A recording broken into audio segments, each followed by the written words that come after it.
She was not prepared. "I'm just thinking," she said. "That's what concerns me," he said, a smile tipping his mouth upward. "When you think, things seem to happen, and somebody has to clean up the mess." "Nobody asked you to do it," she said. "Anyway, I seem to recall a time, though it was several years ago, when you got to thinking that jumping your bike off that rise down by the north pasture was a good idea, and you ran into the barbed wire fence and I cleaned up that mess." "I was a teenager." "Yes, and I was 7. I still remember it." Something flickered in his blue eyes, but he didn't say anything more. Instead, he turned back to the fence that he was repairing, and she picked up a wire cutter and joined him on the line. "I want to help Iris find someone," she mused. "Rose, hear me out. She's alone. It's going to be Christmas. I hate the thought of that." "She's always alone. Seems to me at this point it's a choice, and you should respect it." Rose shook her head. "Nobody wants to be alone." "You are also alone," he pointed out. "I'm 23, she said.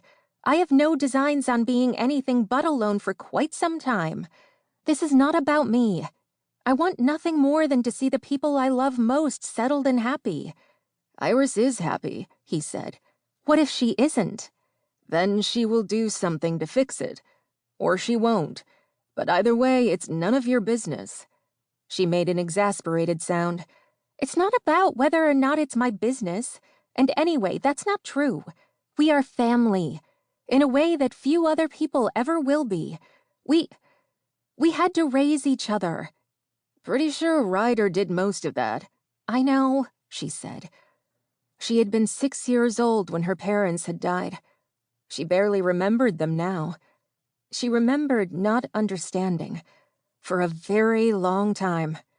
She had grieved when she'd been given the news because she had known that dead was terrible, but forever was something that she hadn't been able to wrap her mind around. And there was a point where it felt like they would surely come back. They had to. But of course she had started to realize that the way her brother's mouth was set, always turning down, meant something bad.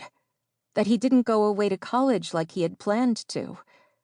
When she was 7, she had asked Logan, while she was bandaging his hands up. She'd been feeling proud because she knew where the first aid kit was, knew how to help with his cuts. And she hadn't been scared of the blood. She'd felt helpful, and she'd felt strong, like she mattered. "When are they coming back?" He had just looked at her with those blue eyes, and she had seen fear in them. Fear that hadn't been there after he'd cut himself up. It was the fear that got to her. He hadn't spoken for a moment. "They aren't," he'd said finally. "How come? They love us." "Of course they do, Rosie," he'd said. Logan was the only person who had ever called her that. She'd thought it was for little kids, and had been annoyed by it until that moment in the barn, when she'd been bandaging his arm, and he'd used that low, husky voice that had made her feel soothed in spite of the sharp, dark hurts inside her heart. "Then why are they staying away?" "They didn't choose to. But dying is forever." "Forever is a long time," she'd said. "I know. That's the thing. It's forever." She hadn't cried. Even then she had known there was no point in crying, because forever was forever, whether she cried or not. She understood it then. And Logan had been there for it, like he was there for everything, dishing out advice and giving support. The problem was, he still did it, like she was 7 years old. "I wasn't actually asking your opinion," she said archly. "That's fine. You don't need to ask for it to get it." "You're so annoying," she said. "And you insist on talking to me." "We are fixing a fence. If we didn't talk, it would be boring."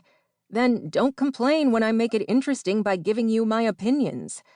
"You are a man who thinks a bit highly of himself," she said. But she wasn't actually mad at him. She could never really be mad at Logan. Not after everything. "I think highly of myself because no one else will." He winked.